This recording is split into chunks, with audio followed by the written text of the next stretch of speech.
నమస్తే, దీపో న్యూస్కి స్వాగతం. ఈరోజు మనం జంగా మండలంలోని గాన్వాడ గ్రామంలో మనం ఇక్కడ ఉన్నాము. రాత్రి కురిసిన వర్షానికి ఎంతో జలపాతమై ఉన్నది. ఇక్కడ నర్మల్ నుండి జంగా వెళ్ళే రోడ్డు తెగిపోవడంతో అనేక బస్సులు చాలా ఇబ్బంది పడుతున్నాయి. ఈ విధంగా రోడ్డు మదింపు గతంలో ప్రతి వాగులు వందలు పొంగిపోతున్నాయి. ఇక్కడ మనం చూసినటువంటి డీటెయిల్స్ లో అనేక రకాలైనటువంటి పరిస్థితులు ఉన్నాయి. మనం ఈ వీడియోలో చూసినట్టుగా దారి మార్పులు ప్రతి ఈ రోడ్డును పడ్డటువంటి ప్రతి వెహికల్ కూడా ఇక్కడ అనవసర ఇబ్బందులు పడుతున్నారు. బస్సులు మద్దతు కూడా జరిగింది. ఈ వివరాలు గత రాత్రి కురిసినటువంటి భారీ వర్షానికి జనగామ నుండి నర్మట వెళ్ళిన రోడ్డు తెగిపోవడం జరిగింది. ఈ రోడ్డు గత ప్రభుత్వ హయాంలో రోడ్డు బ్రిడ్జి నిర్మాణం చేపట్టడం జరిగింది. అప్పటి నుండి ఇప్పుడు ఈ రోజు వరకు కూడా అభివృద్ధికి నోచుకోలేదు. దీనికి తోడుగా గత రాత్రి కురిసిన వర్షానికి పలు వాహనాలకు ఎంతో అంతరాయం కలిగింది.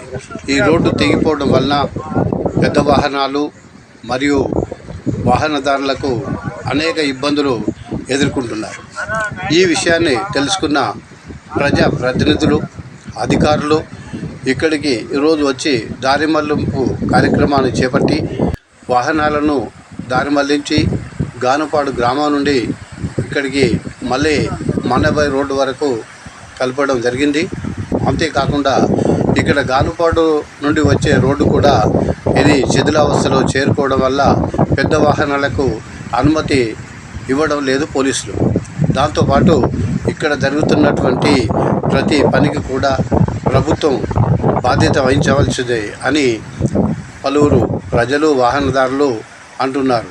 మరి వారు ఏ విధంగా స్పందిస్తారో ప్రభుత్వం ఈ విధంగా నిర్ణయం తీసుకొని దీనికి మరమ్మతులు వెంటనే చేపట్టి ఈ కార్యక్రమాన్ని విజయవంతం చేయాలని ప్రతి వారు కూడా ఇక్కడ కోరుకుంటున్నారు.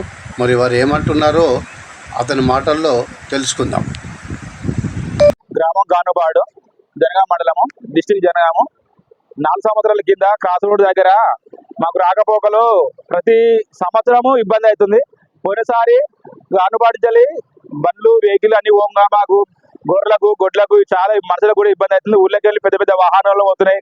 కాబట్టి దయచేసి అధికారులు తొందరగా స్పందించి మా రోడ్డు ఆ బ్రిడ్జి తొందరగా వేయాలని మేము గానుపాడు తరఫున రైతులము కోరుకుంటున్నాము.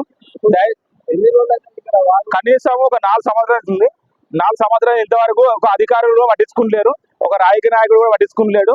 ఇంతవరకు ఎవరు కూడా పెద్ద పెద్ద వాహనాలు ఊర్లోకి వెళ్ళి గానుపాడు విలేజ్లకు వెళ్ళి వేరే విలేజ్లకు పోవాలంటే, ఇప్పుడు ఉస్నాబాద్ పోవాలంటే హైవే రూట్లోకి వెళ్ళి చాలా ఇబ్బంది అవుతుంది. మరీ ఘోరంగా ఉన్నది సార్ పరిస్థితి. ఇప్పుడు కూడా బాటపడి మేము పోతుంటే కూడా వెహికల్ మా మీదకి వస్తున్నాయి. మేము రైతులము పాలు తీసుకురావడానికి కూడా ఇబ్బంది అవుతుంది. చాలా ఇబ్బంది అవుతుంది సార్.